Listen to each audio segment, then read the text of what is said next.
जय हिंद दोस्तों, स्वागत है परीक्षा प्रहरी। आज हम इस वीडियो में अनुच्छेद 1 से 395 तक पूरा कवर करेंगे। अगर आपको अनुच्छेद याद नहीं होते तो अंत तक बने रहिए। चलिए शुरू करते हैं भाग 1 से। तो आज की हमारी चर्चा का विषय है संविधान का भाग 1, संघ और उसका राज्य क्षेत्र। इसमें अनुच्छेद 1 से 4 तक आते हैं। जी बिल्कुल। और इसमें देखिए सबसे जरूरी बात यह है कि संसद को एक विशेष अधिकार है। अच्छा। हाँ, वो ये कि राष्ट्रपति की पूर्व अनुमति पर संसद किसी भी विदेशी राज्य को भारत में मिला सकती है। चलिए तो फिर एक एक करके अनुच्छेदों को देखते हैं। अनुच्छेद 1 क्या कहता है? अनुच्छेद 1 कहता है इंडिया अर्थात भारत राज्यों का संघ है, मतलब यूनियन ऑफ स्टेट्स। राज्यों का संघ। जी। इसके बाद आता है अनुच्छेद 2 जो नए राज्यों के निर्माण से संबंधित है, और अनुच्छेद 3 वो संसद को कुछ खास शक्तियां देता है। क्या शक्तियां हैं वो? देखिए, अनुच्छेद 3 के तहत संसद किसी भी राज्य की मतलब उसकी सीमा में परिवर्तन कर सकती है। ठीक है। उसके क्षेत्र में परिवर्तन कर सकती है और उसके नाम में भी परिवर्तन कर सकती है। अच्छा, और फिर अनुच्छेद 4 उसका क्या महत्व है? अनुच्छेद 4 बहुत जरूरी है। वो ये साफ करता है कि अनुच्छेद 2 और 3 के तहत जो भी संशोधन होगा, हाँ, उसे अनुच्छेद 368 के तहत संविधान संशोधन नहीं माना जाएगा। ये एक बहुत ही महत्वपूर्ण बिंदु है, मतलब इसे साधारण बहुमत से किया जा सकता है। ठीक है, ये तो हुआ भाग 1। अब आगे बढ़ते हैं भाग 2 की ओर, जो नागरिकता यानी सिटीजनशिप से जुड़ा है। जी, इसमें अनुच्छेद 5 से 11 तक आते हैं। तो अनुच्छेद 5 क्या कहता है? अनुच्छेद 5 में संविधान के प्रारंभ से जो नागरिकता दी गई है उसका प्रावधान है। और यहाँ एक बात जानना बहुत जरूरी है। क्या? कि हमारे देश में एकहरी नागरिकता है, सिंगल सिटीजनशिप, और ये हमने ब्रिटेन से लिया है। अच्छा, इसका मतलब हम सिर्फ भारत के नागरिक हैं, किसी राज्य विशेष के नहीं, है ना? एकदम सही। अमेरिका की तरह नहीं, वहां तो दोहरी नागरिकता है। और भारत में नागरिकता से संबंधित कोई भी कानून बनाने का अधिकार सिर्फ और सिर्फ संसद के पास है। तो पहला कानून कब बना था? पहली बार कानून बना था 1955 में, जिसे हम नागरिकता अधिनियम 1955 कहते हैं। और नागरिकता का जो पंजीकरण है वो गृह मंत्रालय में होता है। अब बात करते हैं अनुच्छेद 6 की। ये परमिट रूल के बारे में, ये क्या था? हाँ, ये असल में पाकिस्तान से भारत आए लोगों की नागरिकता से जुड़ा है। ये 19 जुलाई 1948 को लागू हुआ था। अच्छा। इसके तहत मतलब ये व्यवस्था थी कि जो लोग संविधान बनने के बाद आएंगे उन्हें नागरिकता नहीं मिलेगी। एक कट ऑफ डेट थी। और अनुच्छेद 7? वो उन लोगों के लिए था जो स्वतंत्रता के बाद भारत से पाकिस्तान चले गए, लेकिन संविधान बनने से पहले लौट आए। उन्हें नागरिकता देने की बात कही गई। ठीक है। अनुच्छेद 8, 9 और 10 तो काफी सीधे लगते हैं। 8 कहता है कि विदेशी भ्रमण या नौकरी करने पर नागरिकता खत्म नहीं होगी। जी। और अनुच्छेद 9 कहता है कि अगर कोई व्यक्ति स्वेच्छा से किसी विदेशी देश की नागरिकता ले लेता है तो उसकी भारत की नागरिकता समाप्त कर दी जाएगी। मतलब एक समय पर एक ही नागरिकता। बिल्कुल। और अनुच्छेद 10 के अनुसार भारतीयों की नागरिकता तब तक बनी रहेगी जब तक कि वो कोई देश विरोधी कार्य ना करें। और आखिर में अनुच्छेद 11 फिर से उसी बात पर जोर देता है। जी, कि नागरिकता संबंधी कानून सिर्फ और सिर्फ संसद ही बनाती है, गृह मंत्रालय इसे लागू करता है। चलिए, तो अब हम संविधान के शायद सबसे महत्वपूर्ण हिस्सों में से एक पर आते हैं, भाग 3, मूल अधिकार, फंडामेंटल राइट्स। हाँ, अनुच्छेद 12 से 35 तक इन्हें भारत का मैग्ना कार्टा भी कहा जाता है। और ये अवधारणा हमने अमेरिका के संविधान से ली है। जी, और ये अधिकार वाद योग्य हैं। इसका मतलब है कि इन्हें संविधान द्वारा संरक्षण प्राप्त है। यानी अगर किसी के मौलिक अधिकारों का हनन होता है तो वो व्यक्ति अनुच्छेद 32 के तहत सीधे सुप्रीम कोर्ट और अनुच्छेद 226 के तहत हाई कोर्ट जा सकता है। ये बहुत बड़ी शक्ति है। अच्छा, मूल संविधान में तो सुना है 7 मौलिक अधिकार थे, पर अब 6 हैं। ये बदलाव कैसे हुआ? बिल्कुल। संपत्ति का अधिकार जो पहले अनुच्छेद 31 में था, उसे 44वें संविधान संशोधन 1978 के द्वारा हटा दिया गया। ओह। अब इसे अनुच्छेद 300 क भाग 12 में रखकर एक विधिक या कानूनी अधिकार बना दिया गया है। उस समय प्रधानमंत्री कौन थे? उस समय प्रधानमंत्री मोरारजी देसाई थे। चलिए अब अनुच्छेदों को क्रम से समझते हैं। अनुच्छेद 12 में क्या है? अनुच्छेद 12 में राज्यों की परिभाषा दी गई है। राज्यों की परिभाषा? मतलब कि ये मौलिक अधिकार किसके खिलाफ मिलते हैं। तो इसमें लोकसभा, राज्यसभा, विधानसभा, Vidhan Parishad, high court, supreme court, यहाँ तक कि LIC, NCERT, SSC जैसी संस्थाएं भी शामिल हैं। अच्छा, और अनुच्छेद 13? अनुच्छेद 13 बहुत ही शक्तिशाली है। ये कहता है कि कोई भी ऐसा कानून, चाहे वो पहले बना हो, अभी हो या भविष्य में बने, अगर वो मौलिक अधिकारों का उल्लंघन करता है तो उसे सुप्रीम कोर्ट द्वारा शून्य यानी कि वॉइड घोषित कर दिया जाएगा। अब आते हैं अधिकारों के पहले समूह पर, समानता का अधिकार, अनुच्छेद 14 से 18। जी, अनुच्छेद 14 में दो बातें हैं। पहली, विधि के समक्ष समानता, ये हमने ब्रिटेन से ली है। और दूसरी, विधि के समान संरक्षण, ये अमेरिका से ली गई है। दोनों में बारीक फर्क है। ठीक है। अनुच्छेद 15 कहता है कि जाति, धर्म, लिंग, वंश और जन्म स्थान के आधार पर किसी भी सार्वजनिक स्थान पर भेदभाव नहीं किया जाएगा। जी, और अनुच्छेद 16 लोक नियोजन यानी सरकारी नौकरियों में अवसर की समानता की बात करता है। इसी के अंतर्गत नियोजन में आरक्षण का प्रावधान भी है। फिर आता है अनुच्छेद 17 जो अस्पृश्यता यानी छुआछूत का अंत करता है। और अनुच्छेद 18 उपाधियों का अंत करता है। लेकिन इसमें एक छूट भी है ना? मास्टर जी या फिर कर्नल, जनरल वगैरह। ठीक है। अगला समूह है स्वतंत्रता का अधिकार, अनुच्छेद 19 से 22। अनुच्छेद 19 तो बहुत ही व्यापक है। बहुत व्यापक है। अनुच्छेद 19 का में विचार और अभिव्यक्ति की स्वतंत्रता दी गई है। इसके कई हिस्से हैं। जैसे पहला, अभिव्यक्ति की स्वतंत्रता। इसमें बोलने की, भाषण देने की, मौन रहने की, मीडिया या प्रेस की और झंडा फहराने की स्वतंत्रता भी शामिल है। अच्छा। फिर है सभा करने की स्वतंत्रता, संगठन बनाने की स्वतंत्रता। देश में कहीं भी घूमने की स्वतंत्रता भी इसी में है। जी हाँ, चारों ओर घूमने की स्वतंत्रता, भारत के किसी भी क्षेत्र में बसने की स्वतंत्रता और कोई भी व्यवसाय करने की स्वतंत्रता। इसमें एक संपत्ति का अधिकार भी था शायद। हाँ, 19V में था, जो अब निरस्त हो चुका है और कानूनी अधिकार है, जैसा हमने पहले बात की। ठीक है। अब अनुच्छेद 20 ये अपराधों के लिए दोष सिद्धि के संबंध में संरक्षण देता है। जी। इसमें 3 प्रकार की स्वतंत्रता है। जी। पहली, एक गलती की एक ही सजा मिलेगी। ठीक है। दूसरी, सजा उस समय के कानून के आधार पर दी जाएगी, न कि पहले या बाद में बने कानून के आधार पर। और तीसरी, ये कि दोषी को स्वयं के खिलाफ गवाही देने के लिए बाध्य नहीं किया जाएगा। ये बहुत महत्वपूर्ण है। बिल्कुल। इसके बाद आता है अनुच्छेद 21 प्राण एवं दैहिक स्वतंत्रता का संरक्षण। इसे जीवन का अधिकार भी कहते हैं। हाँ, और ये बहुत विस्तृत है। इसमें व्यक्तिगत स्वतंत्रता, गरिमा के साथ जीने का अधिकार, निजता यानी प्राइवेसी, विदेश घूमने का अधिकार और यहाँ तक कि सोने की स्वतंत्रता भी शामिल है। सोने की स्वतंत्रता भी? जी, सुप्रीम कोर्ट ने इसकी बहुत व्यापक व्याख्या की है। और यहीं ये भी ध्यान दें कि नेशनल ग्रीन ट्रिब्यूनल यानी NGT का गठन 2010 में हुआ और स्वच्छ पर्यावरण और पेयजल उपलब्ध कराना भी सरकार का दायित्व है। एक और बहुत महत्वपूर्ण अनुच्छेद है 21 का। जी, अनुच्छेद 21 का। इसे 86वें संशोधन 2002 द्वारा जोड़ा गया था। और ये क्या कहता है? यह 6 से 14 वर्ष के सभी बच्चों को निःशुल्क और अनिवार्य शिक्षा का अधिकार देता है। ये 1 अप्रैल 2010 से लागू हुआ था। अच्छा, अब आते हैं अनुच्छेद 22 पर, जो गिरफ्तारी से संरक्षण देता है। हाँ, इसमें भी 3 प्रकार की स्वतंत्रता दी गई है। पहला, हिरासत में लेने का कारण बताना होगा। ठीक है। दूसरा, 24 घंटे के अंदर इसमें आने जाने का समय नहीं गिना जाएगा, न्यायालय में प्रस्तुत करना होगा। और तीसरा, गिरफ्तार व्यक्ति को अपने मनपसंद वकील रखने का अधिकार है। लेकिन इसमें एक निवारक निरोध अधिनियम का भी जिक्र आता है। वो क्या है? हाँ, वो इसका एक अपवाद है। यह एक विशेष कानून है जिसके तहत किसी व्यक्ति को अपराध करने के पहले ही गिरफ्तार किया जा सकता है। मतलब शक के आधार पर? यूं समझिए, इसमें बिना वकील, बिना कारण बताए अधिकतम 3 महीने तक नजरबंद कर सकते हैं।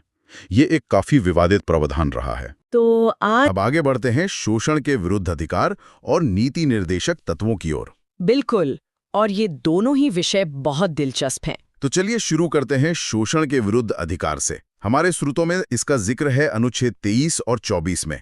सुनने में तो ये काफी सीधा लगता है, पर इसके अंदर की परतें क्या हैं? मतलब इसकी जड़ें बहुत गहरी हैं।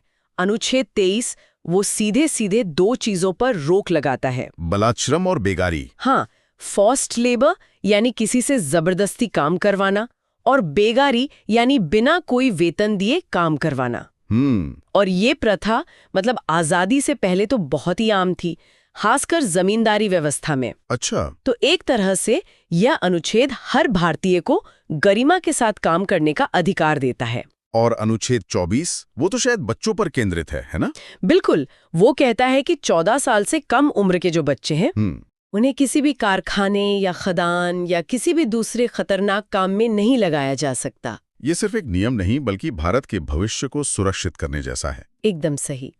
यह उस सोच को खत्म करता है जहां बच्चों के बचपन को काम में झोंक दिया जाता था। ठीक है, तो इसके बाद हमारे स्रोत हमें ले जाते हैं धार्मिक स्वतंत्रता के अधिकार की ओर, अनुच्छेद 25 से 28 तक। और भारत जैसे विविधता वाले देश के लिए तो ये कह सकते हैं संविधान की बुनियाद का एक मजबूत स्तंभ है। इसमें संतुलन की बात बहुत की जाती है। हाँ, और वो संतुलन बहुत आकर्षक है।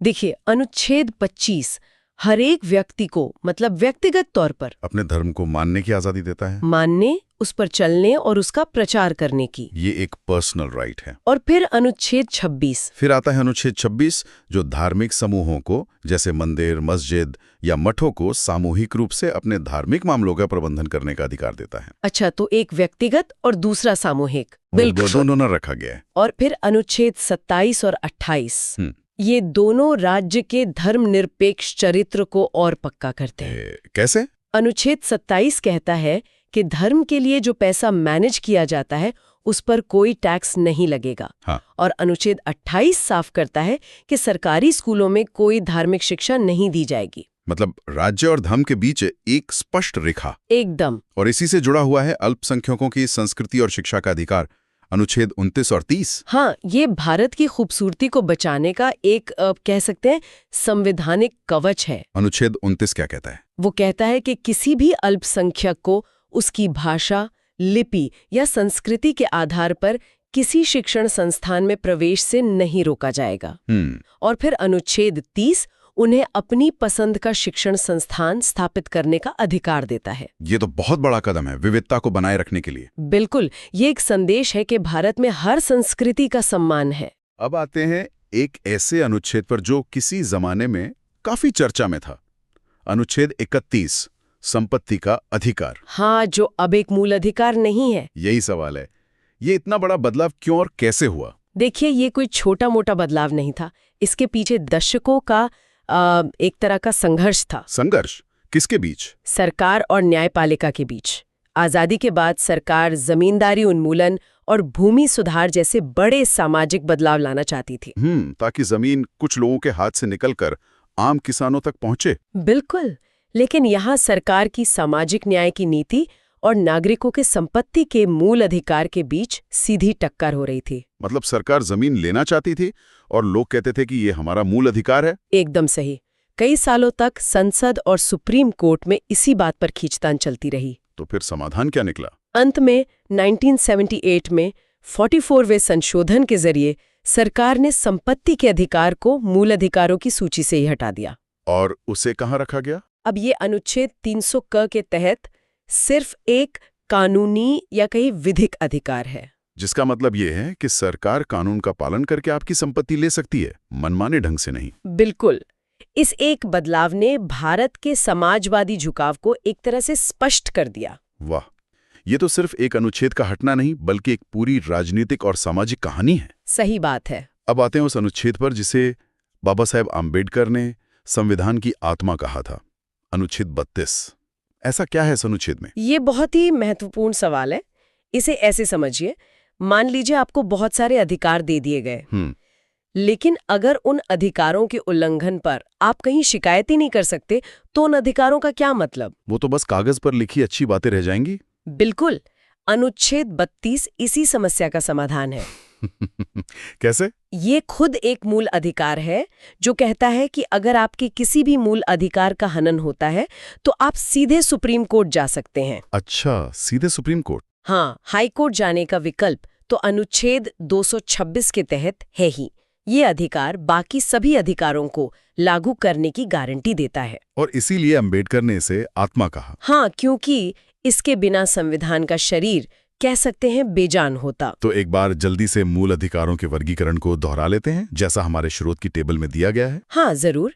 समानता का अधिकार अनुच्छेद 14 से 18, स्वतंत्रता का अधिकार 19 से 22, शोषण के विरुद्ध अधिकार 23-24, धार्मिक स्वतंत्रता का अधिकार 25 से 28, सही। फिर शिक्षा एवं संस्कृति का अधिकार 29-30 और अंत में संवैधानिक उपचारों का अधिकार अनुच्छेद 32। बिल्कुल, और ये भी याद रखना जरूरी है कि ये अधिकार असीमित नहीं है। मतलब इन पर कुछ सीमाएं भी हैं। हाँ, जैसे अनुच्छेद 33 संसद को राष्ट्रीय सुरक्षा के हित में सेना, मीडिया और गुप्तचरों के मूल अधिकारों को सीमित करने की शक्ति देता है। और अनुच्छेद 34 उसके तहत भारत के किसी भी क्षेत्र में सेना का कानून यानी मार्शल लॉ लागू किया जा सकता है। ठीक है, तो ये था भाग 3।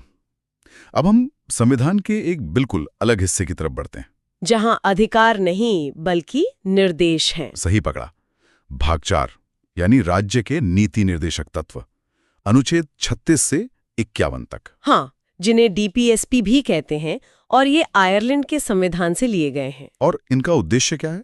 इनका मुख्य उद्देश्य है भारत में सामाजिक और आर्थिक लोकतंत्र की स्थापना करना, एक लोक कल्याणकारी राज्य बनाना। लेकिन यहाँ एक महत्वपूर्ण सवाल उठता है, अगर ये सरकार के लिए निर्देश हैं और सरकार इन्हें पूरा ना करे तो क्या कोई नागरिक कोर्ट जा सकता है? यही तो सबसे दिलचस्प बात है, और इसका जवाब है नहीं। नहीं, ये वाद योग्य नहीं है। मतलब आप इन्हें लेकर कोर्ट नहीं जा सकते। अच्छा। इसी पर केटी शाह का वो प्रसिद्ध कथन है कि यह एक ऐसा चेक है जो बैंक की मर्जी पर ही भजाया जा सकता है। तो फिर इन्हें संविधान में रखने का मतलब क्या था? ये तो बस एक नैतिक मार्गदर्शन की तरह हो गए। बिल्कुल, ये एक नैतिक जिम्मेदारी है, और लोकतंत्र में हर 5 साल में जनता की अदालत तो लगती ही है ना? सही बात। अगर सरकार इन लक्ष्यों पर काम नहीं करती तो जनता उसे चुनाव में सबक सिखा सकती है। तो चलिए कुछ प्रमुख निर्देशक तत्वों को देखते हैं।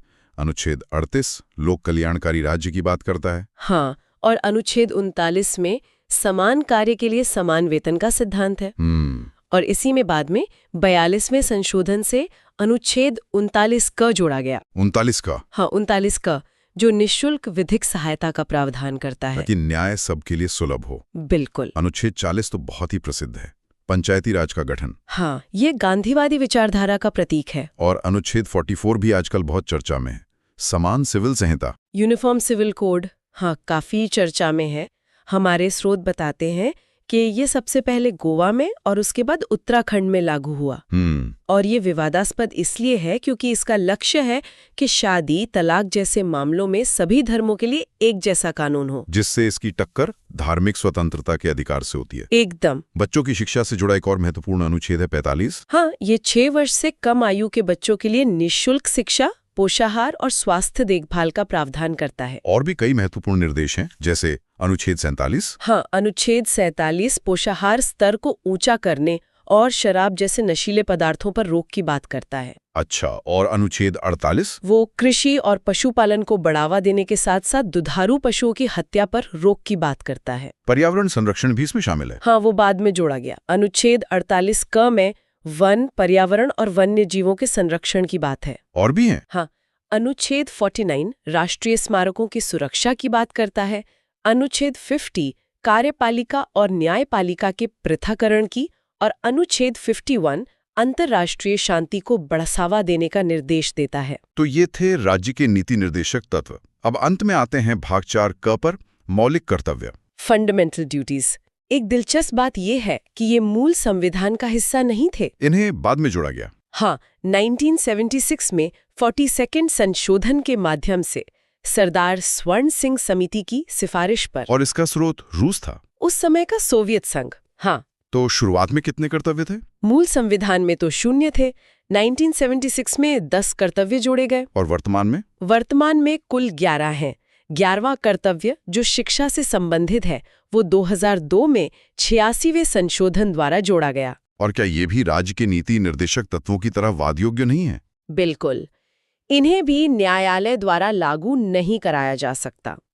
इन्हें प्रभावी बनाने के लिए 1993 में J.S. वर्मा समिति का गठन किया गया था। तो ये एक तरह से नागरिकों के लिए नैतिक दिशा निर्देश है। सही पकड़ा। तो आज की इस चर्चा में हमने मूल अधिकारों को पूरा किया, राज्य के नीति निर्देशक तत्वों को समझा और मौलिक कर्तव्यों पर भी नजर डाली। हाँ, अधिकार, निर्देश और कर्तव्य, इन तीनों के बीच का जो रिश्ता है वो हमने देखा। बहुत खूब। भाग 5 संघ संविधान का सबसे बड़ा भाग है।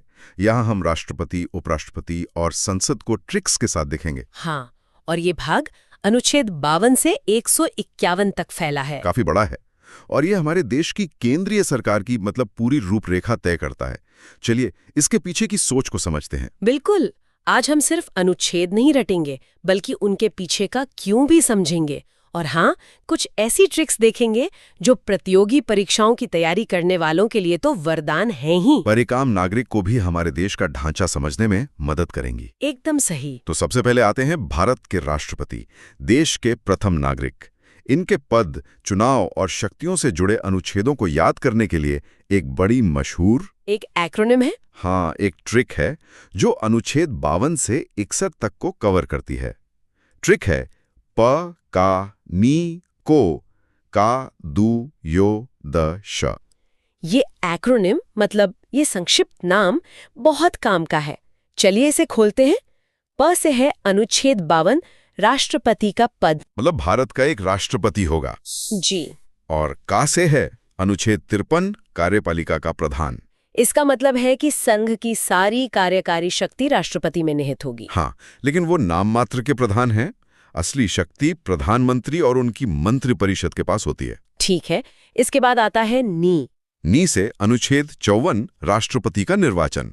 और ये एक बहुत दिलचस्प प्रक्रिया है। हाँ, इसमें कौन कौन वोट डालता है? इसमें लोकसभा, राज्यसभा और सभी राज्यों की विधानसभाओं के केवल निर्वाचित सदस्य ही वोट डालते हैं। अच्छा, तो मनोनीत सदस्य नहीं? जी नहीं, मनोनीत सदस्य यानी नॉमिनेटेड मेंबर्स इसमें हिस्सा नहीं लेते। ये सुनिश्चित करता है कि राष्ट्रपति का चुनाव सीधे तौर पर जनता के चुने हुए प्रतिनिधियों द्वारा हो। और चुनाव जीतने के लिए एक खास कोटा होता है ना? हाँ बिल्कुल, यहीं पर ट्रिक का अगला हिस्सा आता है। को से अनुच्छेद 55, निर्वाचन का कोटा। 50% + 1। सही। यह सिर्फ सबसे ज्यादा वोट पाना नहीं है, बल्कि कुल डाले गए वोटों का 50% + 1 वोट हासिल करना होता है। इससे राष्ट्रपति की वैधता और मजबूती सुनिश्चित होती है। ठीक है, तो राष्ट्रपति चुन लिए गए, अब उनका कार्यकाल। ट्रिक में अगला का इसी के लिए है, अनुच्छेद 56, कार्यकाल, जो कि 5 वर्ष का होता है। और दू से अनुच्छेद 57, जो कहता है कि कोई भी व्यक्ति दोबारा निर्वाचन के लिए पात्र है। भारत में इस पर कोई सीमा नहीं है। अमेरिका की तरह नहीं, जहां कोई 2 बार से ज्यादा राष्ट्रपति नहीं बन सकता। बिल्कुल। अब बात करते हैं योग्यता की। राष्ट्रपति बनने के लिए क्या शर्तें हैं? ये ट्रिक के यो से जुड़ा है। हाँ, यो यानी अनुच्छेद 58, योग्यता। इसमें मुख्य बातें हैं, व्यक्ति भारत का नागरिक हो, 35 वर्ष की आयु पूरी कर चुका हो और लोकसभा का सदस्य बनने की योग्यता रखता हो। और एक और महत्वपूर्ण शर्त है जी, 50 प्रस्तावक और 50 अनुमोदक होने चाहिए। ये इसलिए ताकि केवल गंभीर उम्मीदवार ही चुनाव में खड़े हों। सही बात है। और ट्रिक के आखिर में है द श म। इनका क्या मतलब है? द से है अनुच्छेद 59, दशाएं या शर्तें, जैसे कि वो किसी लाभ के पद पर न हो या पागल या दिवालिया घोषित न हो। और श से अनुच्छेद 60, शपथ, जो उन्हें भारत के मुख्य न्यायाधीश यानी चीफ जस्टिस ऑफ इंडिया दिलवाते हैं। और सबसे महत्वपूर्ण म से अनुच्छेद 61, महाभियोग, इम्पीचमेंट। हाँ, इम्पीचमेंट। महाभियोग को एक बहुत जटिल प्रक्रिया कहा जाता है, ऐसा क्यों है? यह प्रक्रिया इतनी जटिल इसलिए बनाई गई है ताकि देश के सर्वोच्च पद को किसी राजनीतिक कारण से आसानी से अस्थिर न किया जा सके। राष्ट्रपति को हटाने के लिए संसद के दोनों सदनों में 2/3 जैसे भारी बहुमत की जरूरत होती है, जो हासिल करना बहुत मुश्किल है। बहुत मुश्किल। और अंत में एक और अनुच्छेद है 62, जो कहता है कि राष्ट्रपति का पद खाली होने पर 6 महीने के अंदर चुनाव कराना अनिवार्य है। तो ये तो हुई राष्ट्रपति की बात। अब आते हैं उपराष्ट्रपति पर। इनके लिए भी कोई ट्रिक है? हाँ, एक छोटी और सीधी ट्रिक है, उसरा निकास। उसरा निकास। जी, यह अनुच्छेद 63 से 69 तक के लिए है। उ से अनुच्छेद 63, उपराष्ट्रपति का पद। स से अनुच्छेद 64, जो कहता है कि उपराष्ट्रपति राज्यसभा का पदेन सभापति होगा। असल में यही उनका मुख्य काम है। और रा से? रा से है अनुच्छेद 65, इसका मतलब है कि अगर राष्ट्रपति का पद किसी कारण से खाली हो तो उपराष्ट्रपति एक कार्यवाहक राष्ट्रपति के तौर पर काम करेंगे। यहाँ मुझे एक सवाल पूछना है, उपराष्ट्रपति के चुनाव में कौन वोट देता है? क्या ये राष्ट्रपति चुनाव जैसा ही है? यह एक बहुत अच्छा सवाल है और यही एक बड़ा अंतर है। ट्रिक में नी से है अनुच्छेद 66 निर्वाचन। अच्छा। इसमें लोकसभा और राज्यसभा के सभी सदस्य यानी निर्वाचित और मनोनीत दोनों भाग लेते हैं। विधानसभा के सदस्य इसमें वोट नहीं करते। इसके पीछे कोई तर्क है? हाँ, तर्क यह है कि चूंकि उपराष्ट्रपति का मुख्य काम राज्यसभा की अध्यक्षता करना है, इसलिए केंद्रीय विधायिका के सदस्य ही उन्हें चुनते हैं। ये तो बहुत तार्किक बात हुई। ट्रिक में आगे का और सा है। का से अनुच्छेद 67 कार्यकाल जो 5 वर्ष का होता है और स से 2 अनुच्छेद जुड़े हैं। अनुच्छेद 68 जो चुनाव का सही समय तय करता है और अनुच्छेद 69 जो उनकी शपथ से जुड़ा है, जो उन्हें राष्ट्रपति दिलवाते हैं। जी। तो हमने कार्यपालिका के शीर्ष 2 पदों को समझ लिया, लेकिन ये अकेले काम नहीं करते। इन्हें सलाह कौन देता है और इनके फैसलों को लागू कौन करता है? बिल्कुल, यहीं पर प्रधानमंत्री और उनकी मंत्रिपरिषद की भूमिका आती है। लेकिन उस पर आने से पहले एक बहुत ही दिलचस्प पैटर्न देखते हैं जो हमारे संविधान की आत्मा को दिखाता है। अच्छा। अनुच्छेद 72 ये राष्ट्रपति को क्षमादान की शक्ति देता है। हाँ, ये तो हमने कई बार खबरों में सुना है। मतलब वो मौत की सजा तक को माफ कर सकते हैं। ये एक बहुत बड़ी न्यायिक शक्ति है। बिल्कुल। अब देखिए जादू। अगर हम अनुच्छेद 72 में 89 जोड़ दें तो क्या मिलेगा? 72 में 89।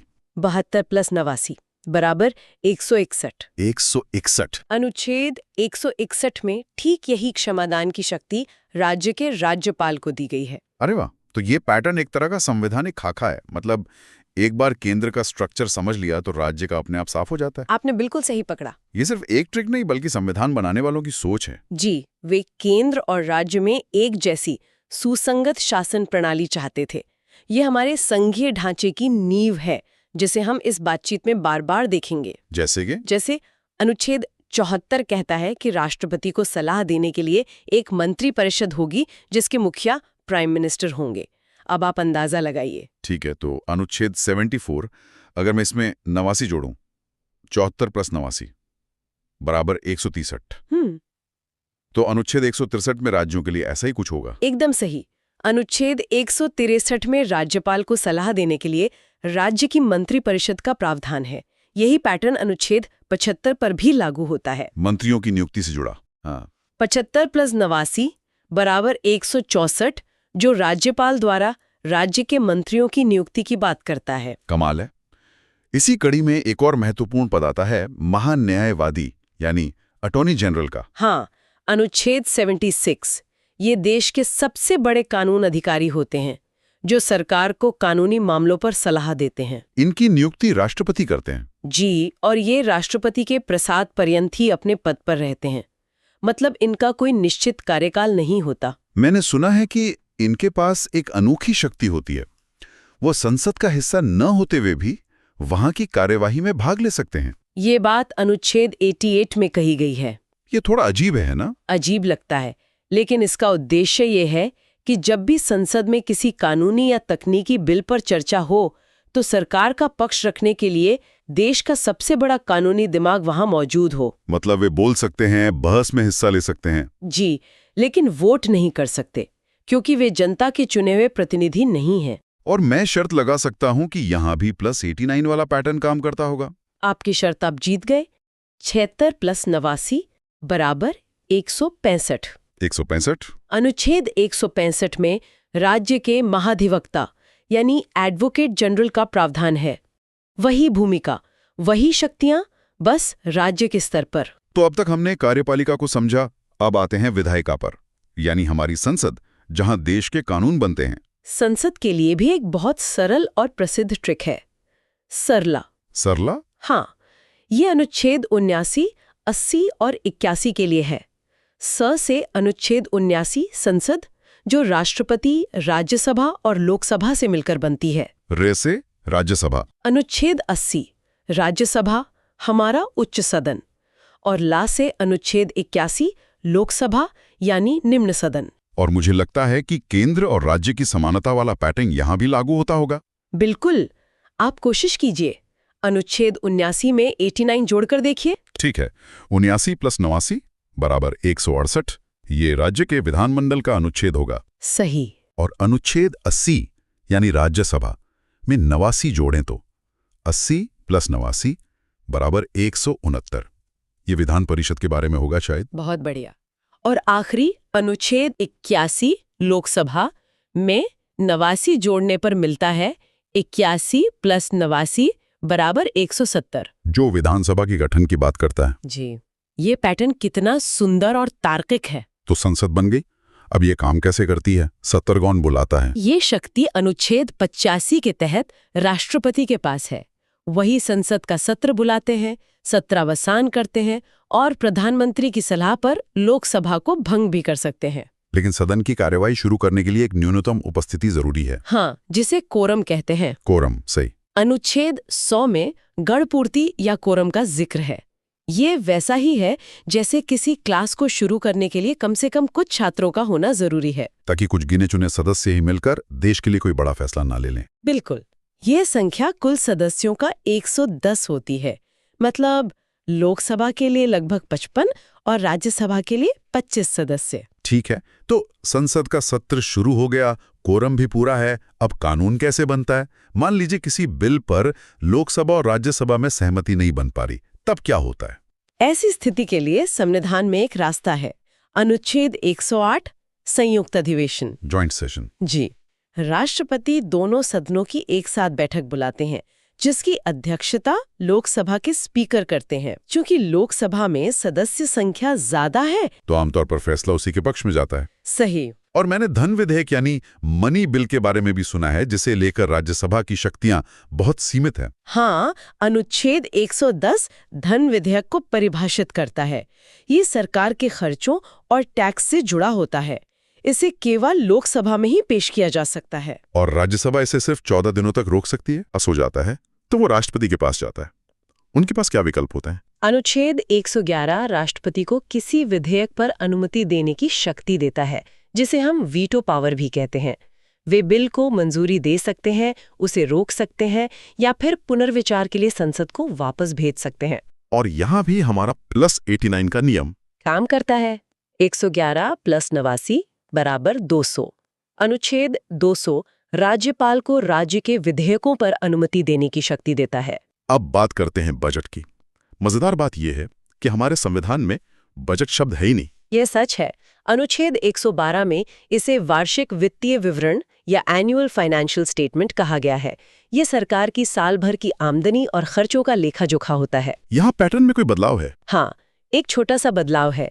राज्य के बजट के लिए हम 89 की जगह 90 जोड़ते हैं। अच्छा। 112 + 90 बराबर 202, जो राज्य के बजट का प्रावधान करता है। और इस पूरी चर्चा के अंत में एक बहुत शक्तिशाली अनुच्छेद आता है, 123, राष्ट्रपति की अध्यादेश जारी करने की शक्ति। ये क्या है? अध्यादेश या ऑर्डिनेंस एक तरह का अस्थायी कानून होता है। अस्थायी? हाँ, ये तब इस्तेमाल होता है जब संसद सत्र में न हो और किसी कानून की तत्काल जरूरत पड़ जाए। तो राष्ट्रपति मंत्रिपरिषद की सलाह पर एक अध्यादेश जारी कर सकते हैं, जिसकी शक्ति संसद के कानून के बराबर होती है। इसे याद रखने की भी कोई ट्रिक है? हाँ, एक बहुत मजेदार ट्रिक है। अनुच्छेद है 123। अगर हम इसके अंकों की जगह बदल दें, मतलब 2 को पहले ले आए, तो ये बन जाता है 213। और अनुच्छेद 213 में राज्यपाल की अध्यादेश जारी करने की शक्ति है। तो हमने भाग 5 के एक बड़े हिस्से को कवर किया, राष्ट्रपति से लेकर संसद की शक्तियों तक, और इन आसान ट्रिक्स और पैटर्न के साथ जो इन्हें समझने में वाकई मदद करते हैं। हम देखेंगे सुप्रीम कोर्ट, सीएजी और फिर चलेंगे राज्यों की तरफ। यहाँ राज्यपाल और हाई कोर्ट के लिए बहुत शानदार ट्रिक्स हैं। चलिए तो इस चर्चा को शुरू करते हैं। हम सबसे पहले देश की सर्वोच्च न्यायपालिका यानी कि सुप्रीम कोर्ट, उससे जुड़े महत्वपूर्ण अनुच्छेदों को समझेंगे। और इसमें एक बहुत दिलचस्प ट्रिक भी है जो सुप्रीम कोर्ट और हाई कोर्ट के गठन के अनुच्छेद को याद रखने में मदद करेगी, जो अक्सर एग्जाम्स में पूछा जाता है। बिल्कुल, ये अनुच्छेद सिर्फ नंबर नहीं है, ये हमारे लोकतंत्र की, आप कह सकते हैं, नींव के पत्थर हैं। और इन्हें समझना खासकर कम्पिटिटिव एग्जाम्स के लिहाज से बहुत ज़रूरी है। हम कोशिश करेंगे कि सिर्फ क्या है ये ना बताएं, बल्कि ये क्यों है इस पर भी थोड़ी बात करें। तो चलिए इसे खोलकर देखते हैं। शुरुआत करते हैं अनुच्छेद 124 से। ये सुप्रीम कोर्ट की स्थापना और गठन के बारे में है। एक तरह से ये सुप्रीम कोर्ट का जन्म प्रमाण पत्र है। और यहीं पर वो ट्रिक आती है जिसकी मैं बात कर रहा था। देखिए, अनुच्छेद है 124। अगर हम इसके अंकों को थोड़ा फेरबदल करें तो 124 से बनता है 214, और अनुच्छेद 214 राज्यों के लिए हाई कोर्ट के गठन से संबंधित है। मतलब एक अनुच्छेद याद किया तो दूसरा मुफ्त में याद हो गया। ये तो याद रखने का एक बहुत ही शानदार तरीका है, और ये दिखाता है कि संविधान बनाने वालों ने भी एक तार्किक संरचना का पालन किया है। केंद्र और राज्य की संस्थाओं में अक्सर ऐसी समानताएं देखने को मिल ही जाती हैं। अच्छा, स्थापना के बाद आता है अनुच्छेद 125, जिसमें जजों के वेतन के बारे में बताया गया है। ये सुनने में तो बड़ा सीधा साधा लगता है, पर क्या इसके पीछे भी कोई गहरा मतलब है? मतलब सिर्फ एक तथ्य के तौर पर याद रखना काफी है, या इसमें कोई कॉन्सेप्ट छुपा है? ये बहुत अच्छा सवाल है। ये सिर्फ सैलरी की बात नहीं है, ये असल में न्यायपालिका की स्वतंत्रता की गारंटी है। अच्छा। असल बात यह है कि जजों का वेतन भारत की संचित निधि या कंसोलिडेटेड फंड ऑफ इंडिया पर चार्ज्ड होता है। इसका मतलब है कि संसद इस पर बहस तो कर सकती है, लेकिन इसे कम करने के लिए वोट नहीं कर सकती। ये एक तरह की वित्तीय सुरक्षा है, ताकि कोई भी सरकार किसी फैसले से नाराज होकर जजों का वेतन काटने की धमकी ना दे सके। अरे वाह, मतलब ये एक फायरवॉल की तरह काम करता है। ये तो सच में एक बहुत महत्वपूर्ण इंसाइट है। अब अगले दो अनुच्छेद हैं 126 और 127, जो कार्यकारी मुख्य न्यायाधीश और एडॉक न्यायाधीशों की नियुक्ति से जुड़े हैं। ये तो मतलब प्रक्रियात्मक लगते हैं। हाँ, ये ऑपरेशनल अनुच्छेद है। एडहॉक यानी तदर्थ न्यायाधीशों की नियुक्ति तब की जाती है जब सुप्रीम कोर्ट में किसी केस को सुनने के लिए जजों का कोरम पूरा नहीं हो रहा हो। ये बस ये सुनिश्चित करता है कि न्याय का काम रुके नहीं। चलिए अब एक असली पावर हाउस अनुच्छेद पर आते हैं। अनुच्छेद 129।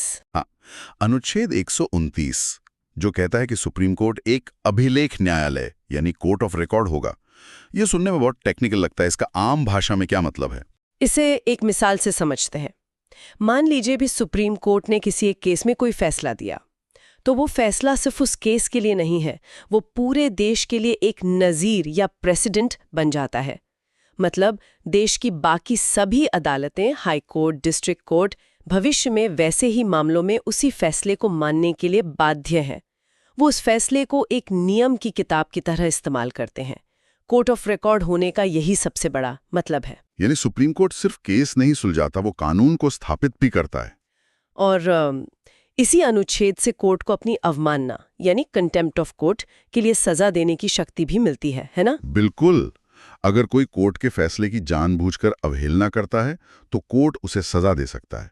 यह शक्ति कोर्ट की गरिमा और उसके फैसलों का सम्मान सुनिश्चित करने के लिए जरूरी है। इसके बाद कुछ और प्रमुख अनुच्छेद हैं, जैसे अनुच्छेद 130 जो सुप्रीम कोर्ट के स्थान, जो आमतौर पर दिल्ली है, उसकी बात करता है, और अनुच्छेद 131 जो इसकी प्रारंभिक या मूल अधिकारिता के बारे में है।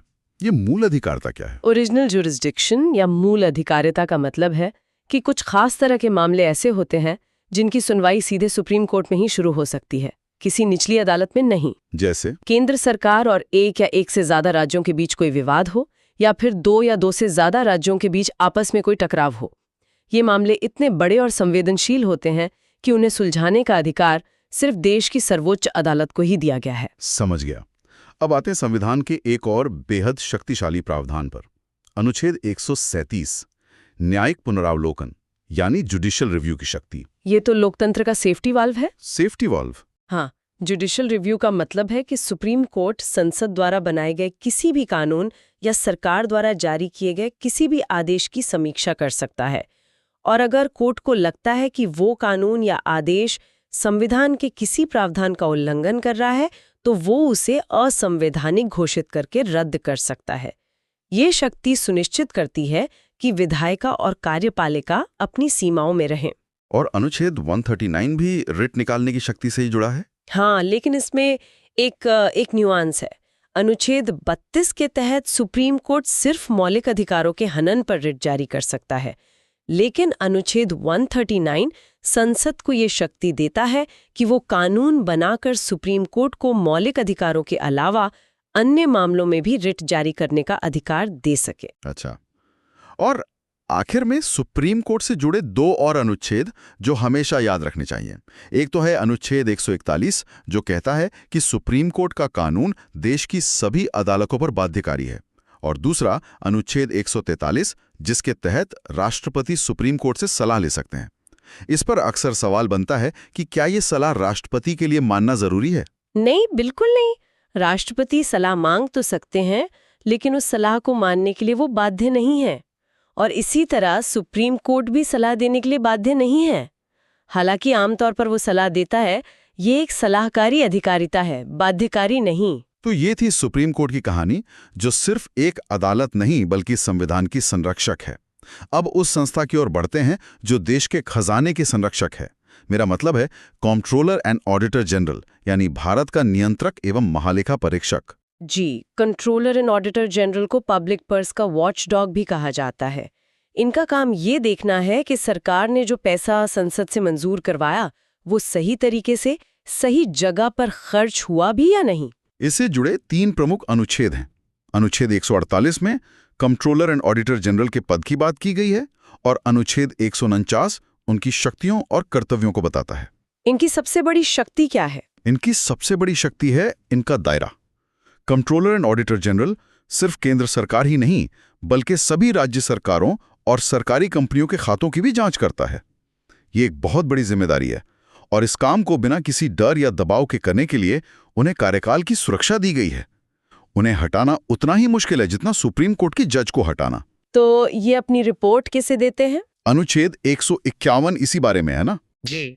अनुच्छेद 151 के अनुसार कंट्रोलर एंड ऑडिटर जनरल केंद्र सरकार से जुड़ी अपनी ऑडिट रिपोर्ट राष्ट्रपति को सौंपते हैं, और राष्ट्रपति उसे संसद के दोनों सदनों के पटल पर रखवाते हैं। इसी तरह राज्यों से जुड़ी रिपोर्ट उस राज्य के राज्यपाल को दी जाती है, जो उसे राज्य विधानमंडल में रखवाते हैं। और यहीं से असली कहानी शुरू होती है।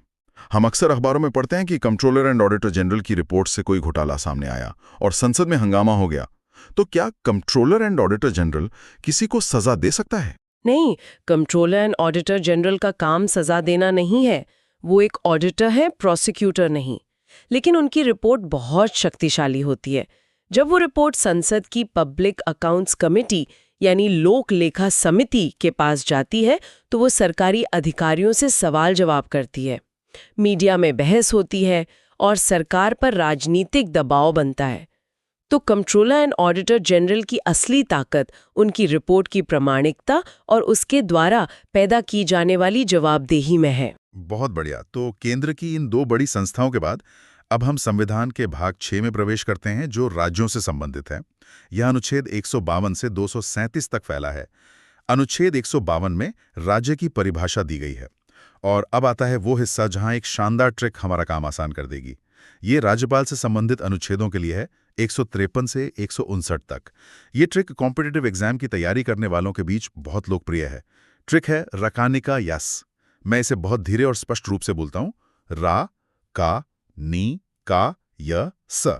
चलिए अब इस कोड को डिकोड करते हैं। अनुच्छेद 153 में रा से है राज्यपाल का पद। अनुच्छेद 154 में का से है कार्यपालिका शक्ति। इसका मतलब है कि राज्य की सारी एग्जीक्यूटिव पावर राज्यपाल में निहित होगी। बिल्कुल, लेकिन यहाँ एक लेकिन है। राज्यपाल राज्य का नाम मात्र यानी नॉमिनल हेड होता है। वास्तविक शक्तियां तो मुख्यमंत्री की अध्यक्षता वाली मंत्री परिषद के पास होती हैं, ठीक वैसे ही जैसे केंद्र में राष्ट्रपति और प्रधानमंत्री के बीच होता है। 56 में अगले का से है कार्यकाल, जो टेक्निकली राष्ट्रपति के प्रसाद पर्यंत यानी प्लेजर ऑफ द प्रेसिडेंट होता है। फिर अनुच्छेद 157 में य से है योग्यता, और अनुच्छेद 158 में स से है सेवा की शर्तें। ये ट्रिक तो बिल्कुल सटीक बैठती है। और इस क्रम के ठीक बाद आता है अनुच्छेद 159, जो शपथ या ओथ से संबंधित है। राज्यपाल को शपथ उस राज्य के हाई कोर्ट के मुख्य न्यायाधीश दिलाते हैं। तो रकानी का यस और उसके ठीक बाद शपथ, ये पूरा क्रम याद रखने में बहुत मदद करता है। बिल्कुल। अब राज्यपाल से जुड़े कुछ और महत्वपूर्ण अनुच्छेद देखते हैं। अनुच्छेद 161 में राज्यपाल की क्षमादान शक्ति है। ये राष्ट्रपति की क्षमादान शक्ति से कैसे अलग है? मुख्य अंतर यह है कि राज्यपाल मृत्युदंड यानी डेथ सेंटेंस को पूरी तरह माफ नहीं कर सकता। वो उसे सस्पेंड या कम्यूट कर सकता है, लेकिन पार्डन नहीं कर सकता। ये शक्ति सिर्फ राष्ट्रपति के पास है। अच्छा, अब राज्य की कार्यपालिका में आगे बढ़ते हैं। अनुच्छेद 163 में मंत्री परिषद है, जिसके प्रमुख चीफ मिनिस्टर होते हैं। अनुच्छेद 164 कहता है कि चीफ मिनिस्टर की नियुक्ति राज्यपाल करेंगे। और फिर है अनुच्छेद 165, महाधिवक्ता यानी एडवोकेट जनरल। एडवोकेट जनरल राज्य सरकार का सर्वोच्च विधि अधिकारी होता है, ठीक उसी तरह जैसे अटॉर्नी जनरल केंद्र सरकार का होता है। इनका काम राज्य सरकार को कानूनी सलाह देना और कोर्ट में उनका पक्ष रखना है। चलिए, अब राज्य की विधायिका की बात करते हैं। अनुच्छेद 168 में विधानमंडल का प्रावधान है। फिर आता है अनुच्छेद 169, जो विधान परिषद के सृजन या समाप्ति से संबंधित है। ये प्रक्रिया काफी दिलचस्प है। हाँ, ये बहुत यूनिक है। किसी राज्य में विधान परिषद बनानी है या खत्म करनी है, इसका प्रस्ताव पहले उस राज्य की विधानसभा को विशेष बहुमत से पारित करना होता है। फिर वो प्रस्ताव संसद के पास जाता है और अगर संसद उसे साधारण बहुमत से पास कर दे, तब जाकर विधान परिषद बनती या खत्म होती है। तो अंतिम शक्ति संसद के हाथ में है। इसके बाद अनुच्छेद 170 विधानसभा की संरचना और 171 विधान परिषद की संरचना के बारे में है।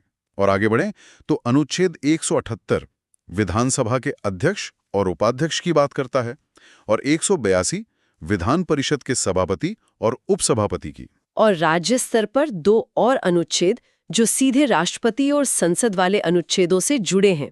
एक है अनुच्छेद 202 राज्य का वार्षिक बजट और दूसरा है अनुच्छेद 213 राज्यपाल की अध्यादेश यानी ऑर्डिनेंस जारी करने की शक्ति। यहां भी एक पैटर्न है। राष्ट्रपति की अध्यादेश शक्ति अनुच्छेद 123 में है और राज्यपाल की 213 में। देखिए, 1, 2, 3 से बनता है 2, 1, 3। अंकों का वही खेल। ये छोटी छोटी ट्रिक्स कॉन्सेप्ट्स को जोड़ने में बहुत मदद करती हैं। ये तो कमाल का कनेक्शन है। और अब आते हैं राज्य की न्यायपालिका पर।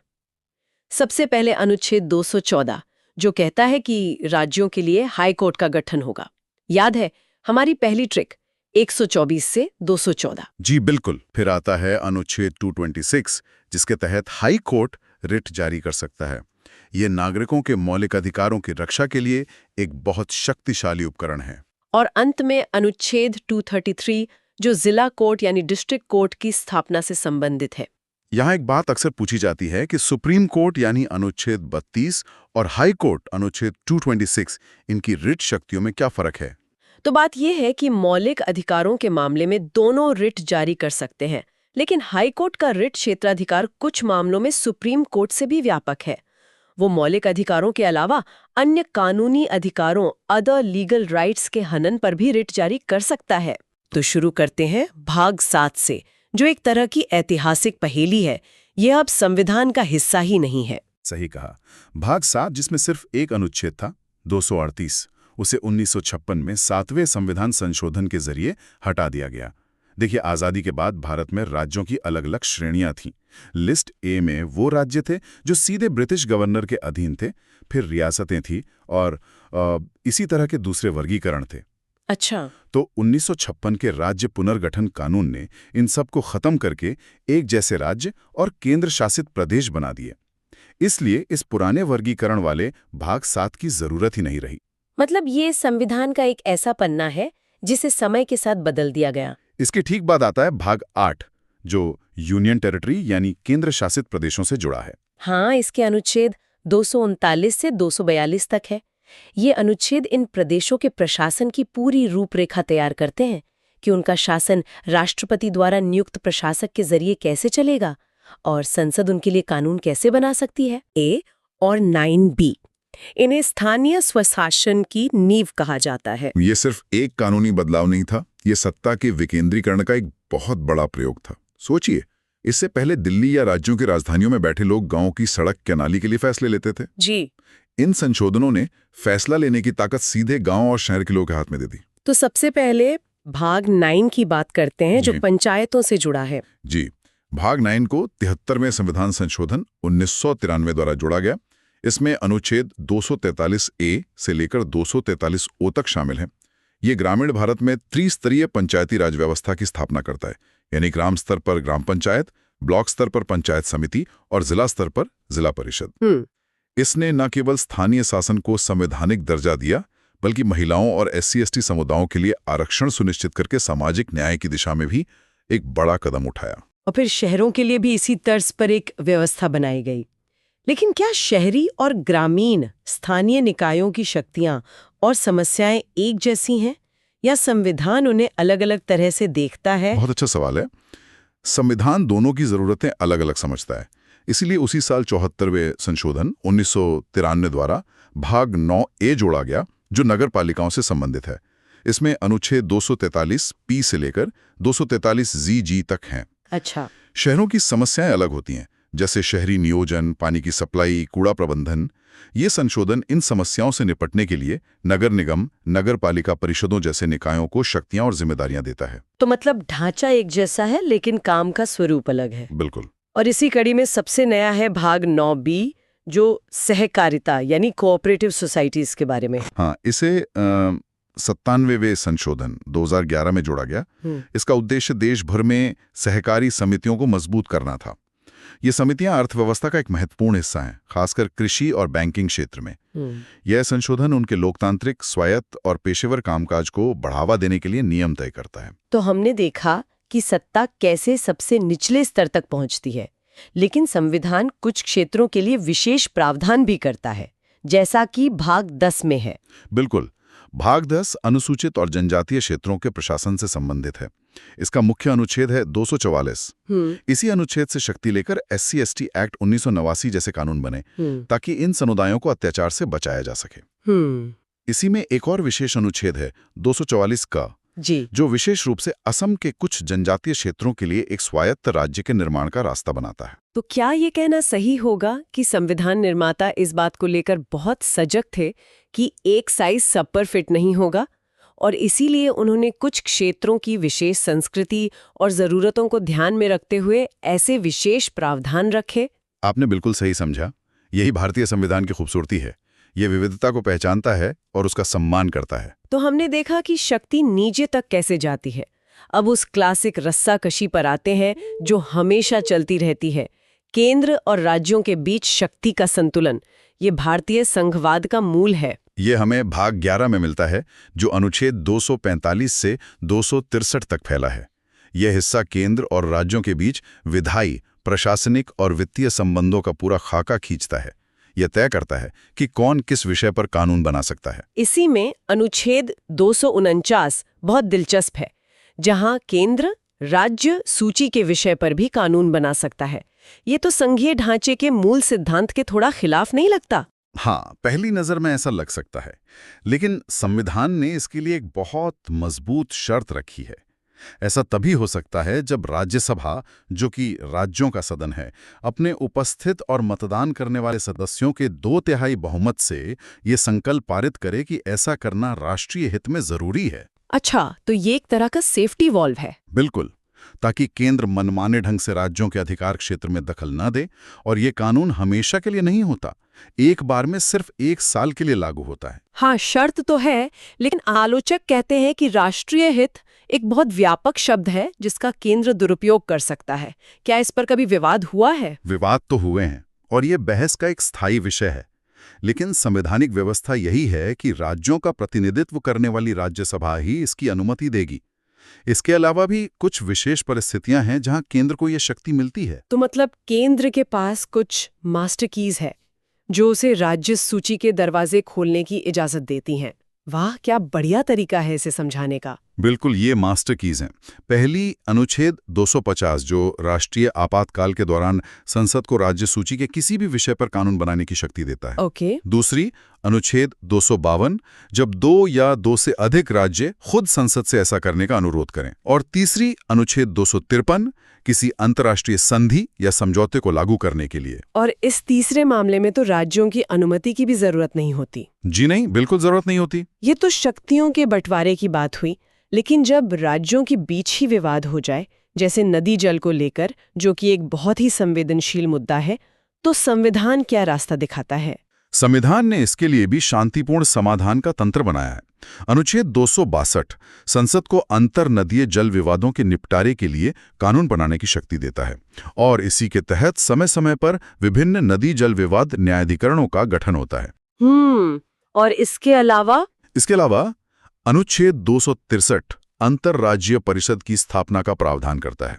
ये एक मंच है जहां राज्य और केंद्र मिलकर आपसी विवादों को सुलझा सकते हैं और बेहतर समन्वय बना सकते हैं। तो ये तो हुई पैसे और कानून की बात, लेकिन इन कानूनों को लागू करने और प्रशासन को चलाने के लिए संसाधन भी तो चाहिए। सारा खेल तो आखिर में वित्त पर ही आकर टिकता है। बिल्कुल सही। इसका जवाब हमें भाग 12 में मिलता है, जो वित्त, संपत्ति और अनुबंधों से संबंधित है। इसके अनुच्छेद 264 से 300 तक हैं। ये केंद्र राज्य के वित्तीय संबंधों की रीढ़ हैं। इसमें सबसे जरूरी बातें क्या हैं? सबसे पहले अनुच्छेद 265, जो लोकतंत्र का एक मूल सिद्धांत स्थापित करता है। इसका सीधा सा मतलब है, सरकार अपनी मर्जी से जनता पर कोई भी टैक्स नहीं लगा सकती।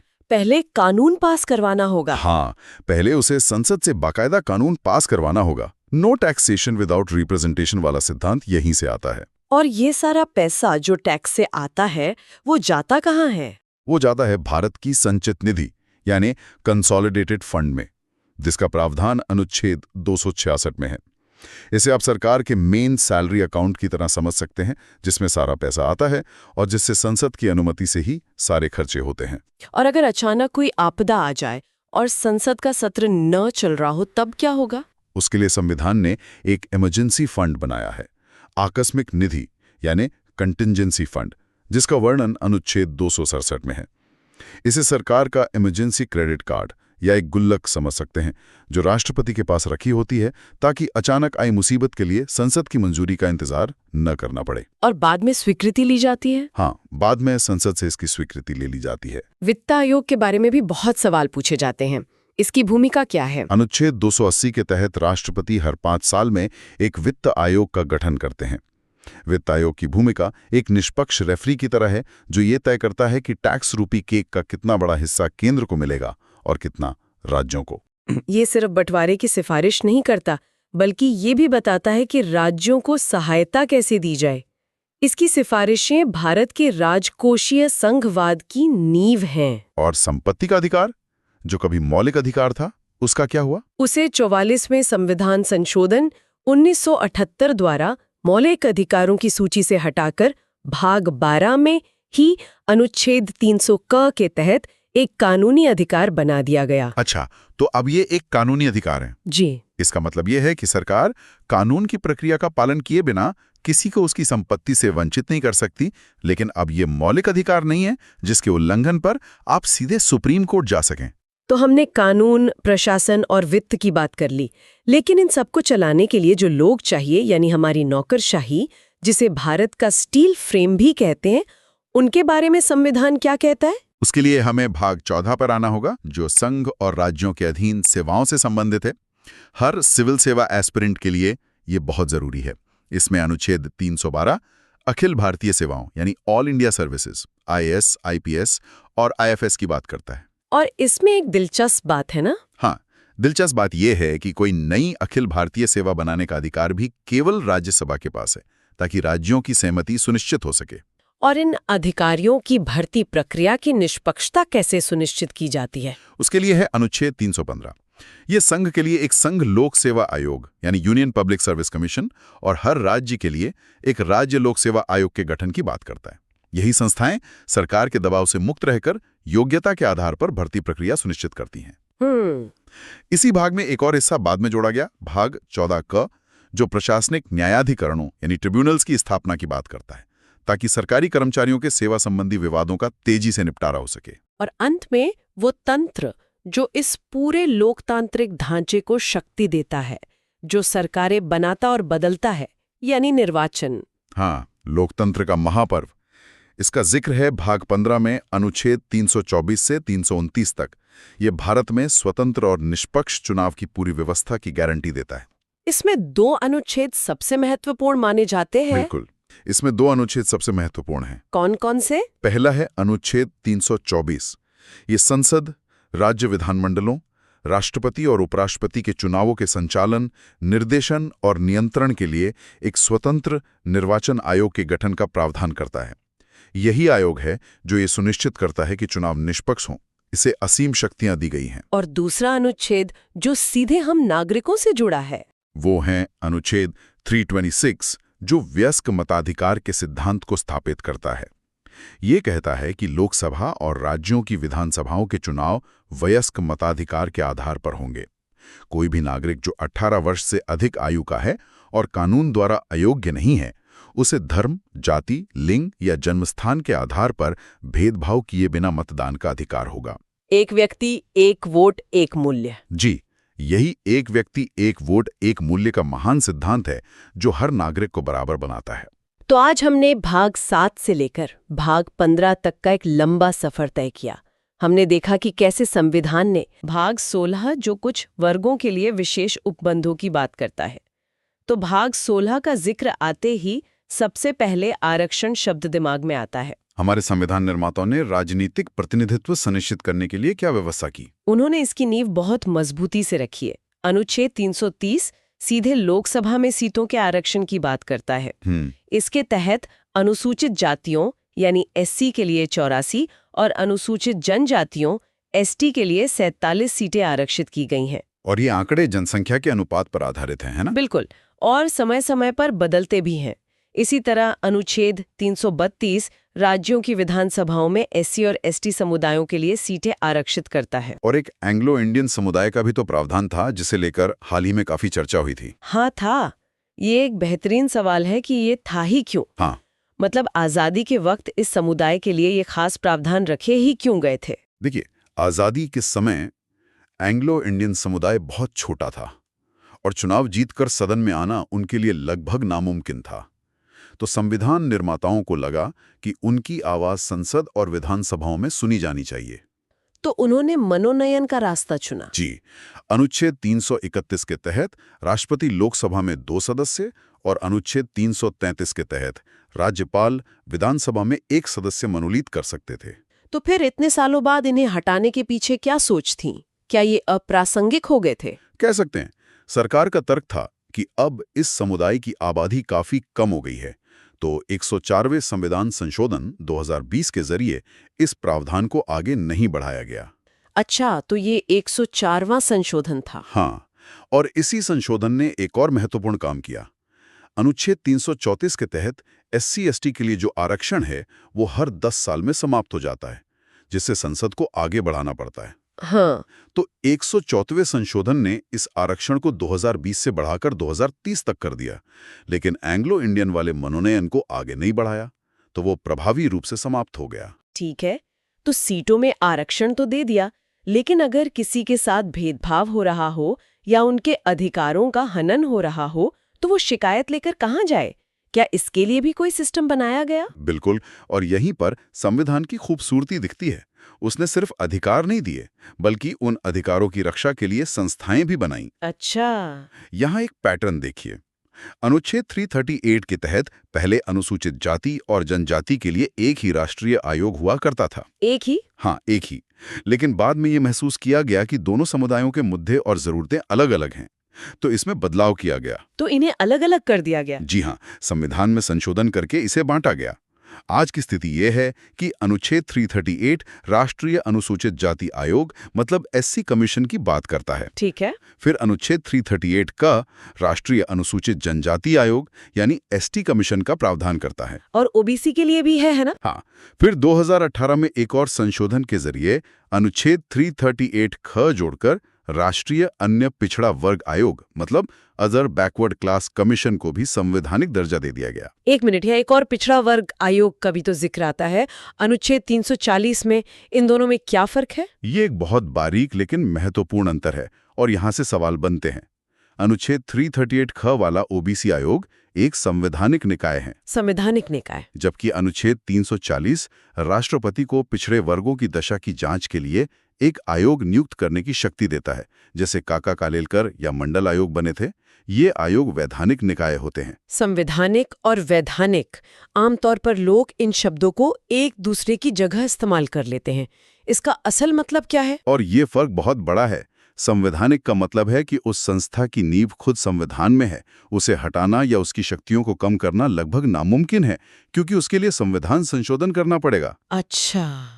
जबकि वैधानिक का मतलब है कि उसे संसद ने एक साधारण कानून बनाकर बनाया है, जिसे बदलना या खत्म करना तुलनात्मक रूप से बहुत आसान होता है। समझ गए। और इनकी सिफारिशें भी बाध्यकारी नहीं होती? बिल्कुल। अनुच्छेद 340 के तहत बने आयोग की सिफारिशें सरकार पर बाध्यकारी नहीं होती, वो सिर्फ सलाहकारी होती हैं। ठीक है। तो भाग 16 का अंत कैसे होता है? किसी जाति को एससी या एसटी की सूची में डालने या निकालने का अंतिम अधिकार किसके पास है? ये अधिकार सिर्फ और सिर्फ भारत के राष्ट्रपति के पास है। अनुच्छेद 341 राष्ट्रपति को किसी भी जाति को अनुसूचित जाति घोषित करने की शक्ति देता है और अनुच्छेद 342 यही शक्ति अनुसूचित जनजाति के संदर्भ में देता है। तो समाज के कुछ वर्गों को राजनीतिक प्रतिनिधित्व और संस्थागत सुरक्षा देने के बाद संविधान निर्माताओं के सामने अगली बड़ी चुनौती क्या थी? अगली चुनौती थी संवाद की। इतने बड़े विविध देश में जहां हजारों बोलियां और भाषाएं हैं, वहां सरकार काम किस भाषा में करेगी? देश को जोड़ने वाली भाषा कौन सी होगी? हाँ, ये तो बहुत बड़ा सवाल रहा होगा। और यहीं से शुरू होता है भाग 17, यानी राजभाषा पर चली लंबी और भावनात्मक बहस का नतीजा। और इस बहस का नतीजा क्या निकला? हिंदी को लेकर अक्सर ये भ्रम रहता है कि यह हमारी राष्ट्रभाषा है। संविधान इस पर क्या कहता है? संविधान इस पर बिल्कुल स्पष्ट है। अनुच्छेद 343 कहता है, संघ की राजभाषा हिंदी और लिपि देवनागरी होगी। राजभाषा, राष्ट्रभाषा नहीं। यही ध्यान देने वाला शब्द है। राजभाषा यानी ऑफिशियल लैंग्वेज, राष्ट्रभाषा यानी नेशनल लैंग्वेज नहीं। हमारे देश की कोई एक राष्ट्रभाषा नहीं है। अच्छा।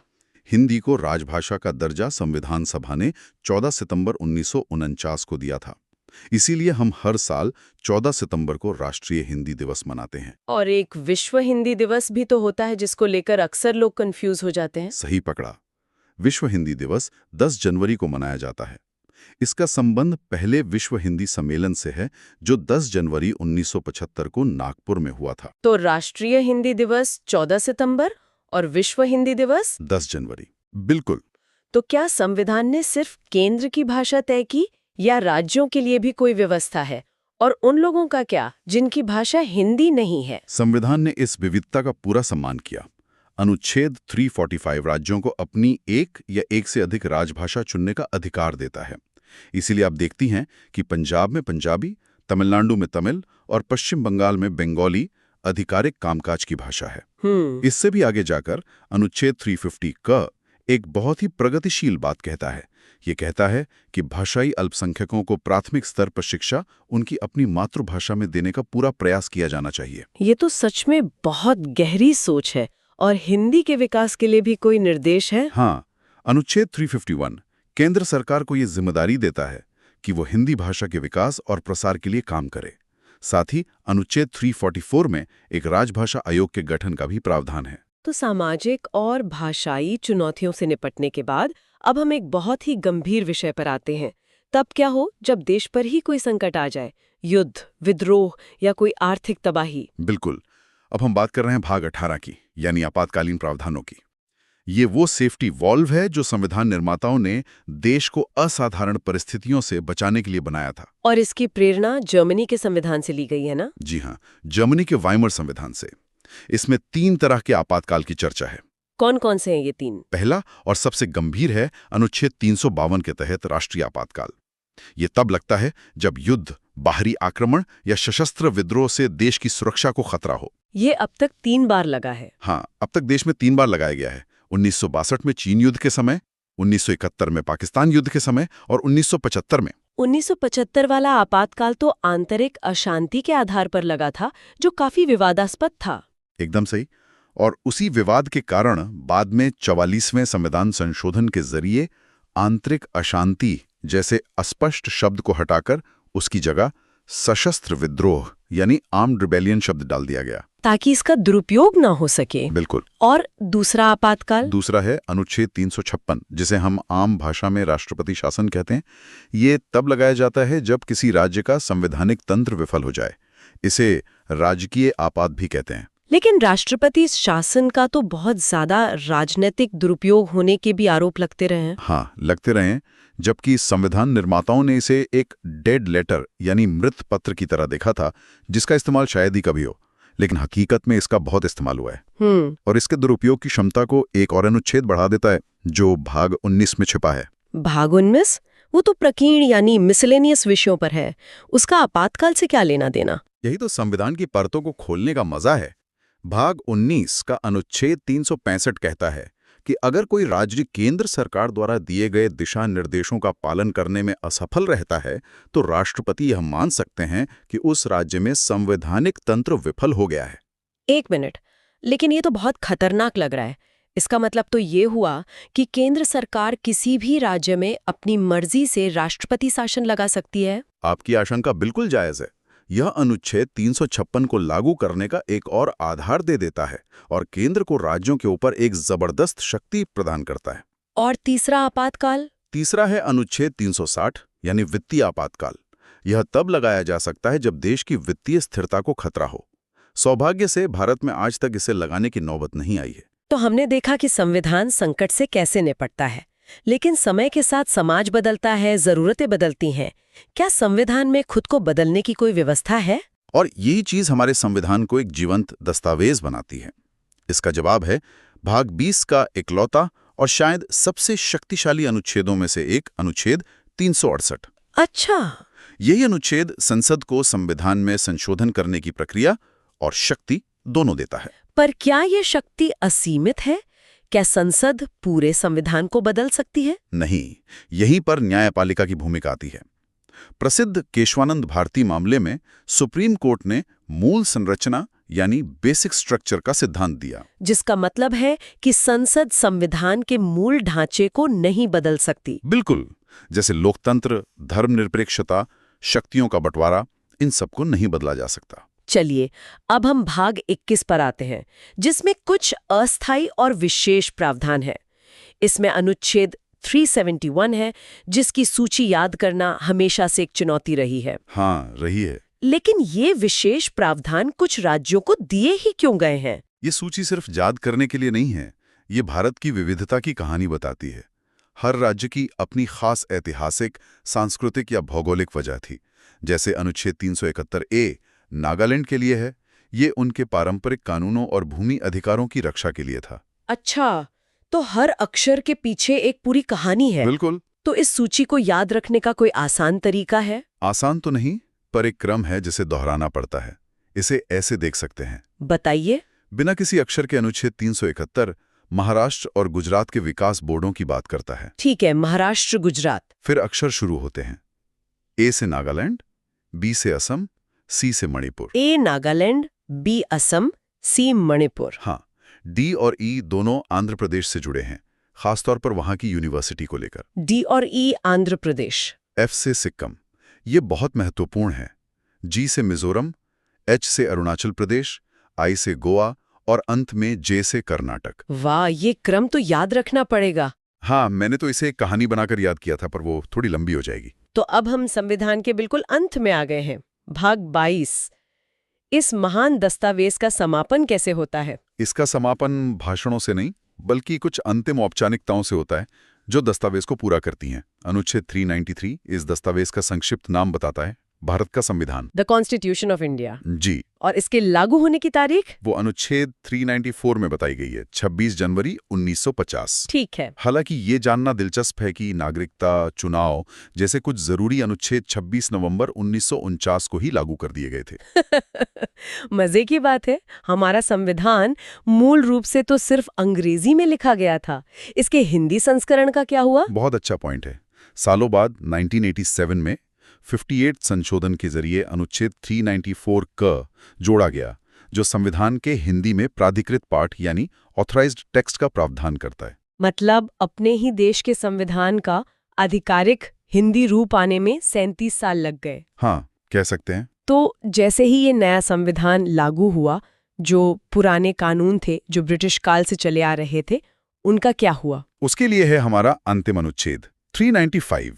ये एक तरह से पुराने युग का अंत और नए युग की शुरुआत की घोषणा करता है। अच्छा। ये स्पष्ट करता है कि भारत के संविधान के लागू होते ही भारत सरकार अधिनियम 1935 और भारतीय स्वतंत्रता अधिनियम 1947 जैसे सभी पुराने अधिनियम रद्द हो गए, रिपील हो गए, और इसी के साथ भारत पूरी तरह से एक नए संप्रभु, गणतांत्रिक और संवैधानिक युग में प्रवेश कर गया। बिल्कुल। तो अनुच्छेद 1 से लेकर 395 तक इन सभी अनुच्छेदों के साथ हमने भारतीय संविधान की अपनी यात्रा पूरी की।